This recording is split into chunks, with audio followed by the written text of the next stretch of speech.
oportunidad sa hanap buhay at trabaho dito sa loob ng ating bayan. Masakit sa kalooban nating lahat ang kalagayan ng maraming nating OFWs na malayo sa kanilang mga mahal sa buhay. At higit sa lahat, ang kailangan ng Pilipino ay peace and order.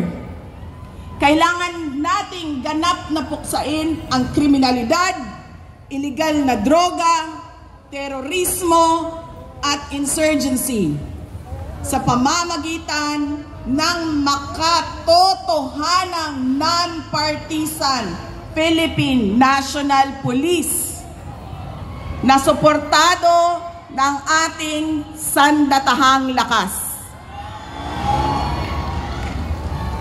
Kinahanglan undangon nato ang batasan sa pagpili sa mga kandidato nga gikan sa political dynasty. Kining mga sikat nga apelido nga magsayaw-sayaw ra og magkanta sa atubangan. Igo ra magpakatok. Undangon ang mga party list na gipanag-iya sa mga dato. Undangon ang mali na pagpili sa atong mga opisyales. Undangon ang budol o pagpamakak.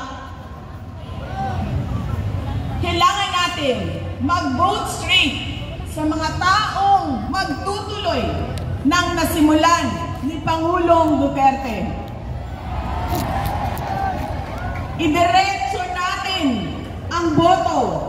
Number 38, Rodante Marcoleta. Number 10, Jimmy Bondo. Number 56 sa balota, Attorney Vic Rodriguez. Number 22, Bato de la Rosa. Number 28, Bongo. Number 53, Apollo Kibuloy. Number 34, Raul Lambino. Ayaw talaga. Number 30, J.D. Linlo. Ginukurkurang signal ko. Philip Ipe Salvador. At walang number signal. 42, Doc Marites Mata. Alam ko, hindi kayo matutuwa. Talagang kwan ako. Kahit saan. Pero iboboto ko si Amy Kahit saan Marcos. ako, walang signal. Siya Minomonitor ako ang ng kalaban. naglakas loob na buksan ang investigasyon sa pagdukot ng pamahalaan ng isang Pilipino dito sa bayan para ihatid sa mga dayuhan.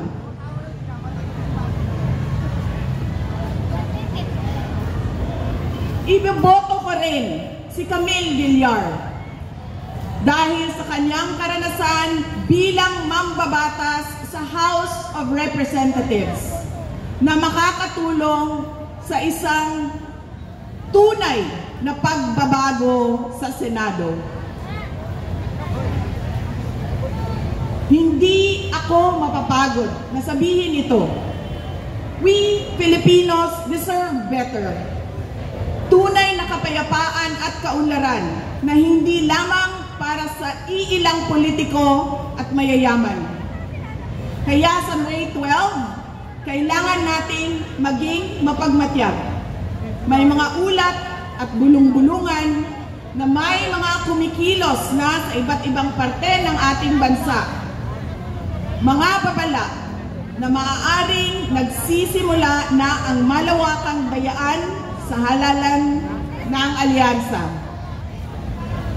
Ang binuong alyansa ay isang mapanganib na pagsasanib puwersa ng isang administrasyong walang kakayahan, mga elitistang liberal at mga tinaguriang makabayan na ang tunay na hangarin ay manatiling mahirap ang taong bayan.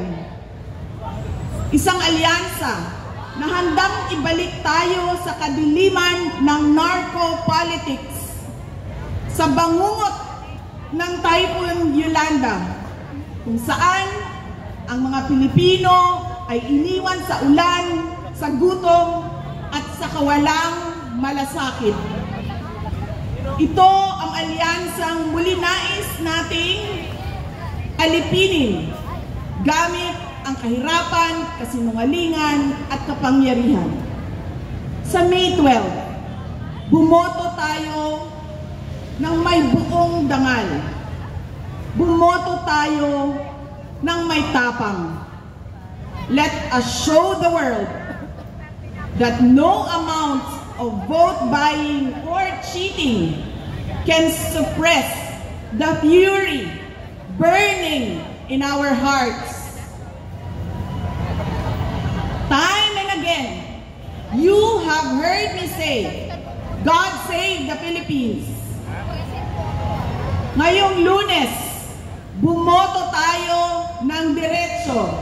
And let us all save the Philippines.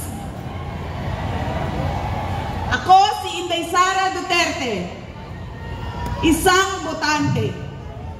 Syukran.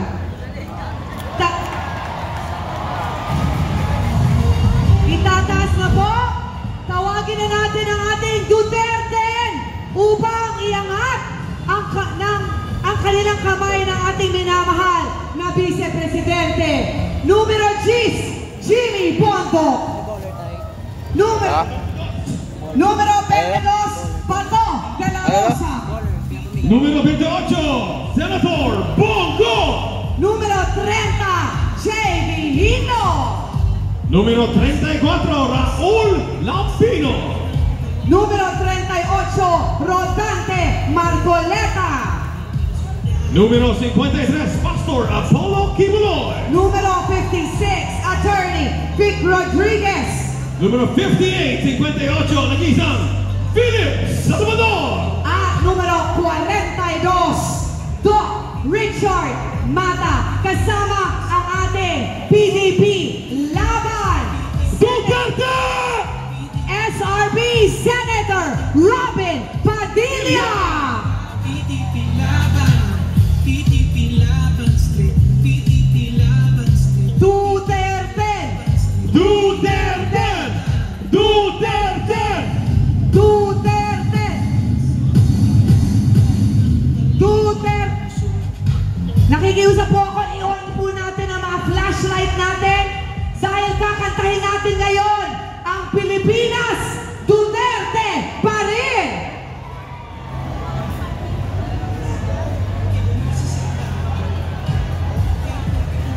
I-on natin para makita na po Pilipinas kung gaano tayo kadami dito sa Liwasang Bonifacio. Kasama ang KOJC Choir, kakantay na natin ang Pilipinas Duterte pa rin.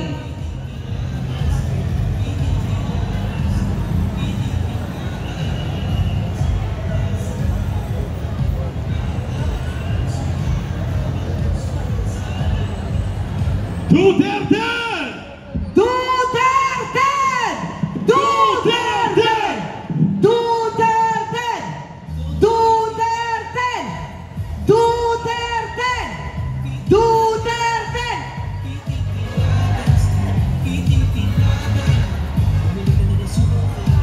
Linisin ang tansa, ibalik sa bayan.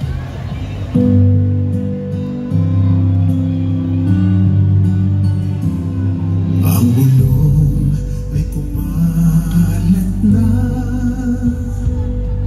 Isa ang nais nila. Isigaw ang nadarama. I-on po natin ang mga ilaw ng cellphone! Buksan po natin ang ating mga ilaw ng cellphone at makisa sa pagkanta. Pilipinas Duterte pa rin. ang tunay na nagmamahal sa atin. Laban niya ay laban natin! Ay laban natin. Pilipinas Duterte pa rin! Duterte pa rin.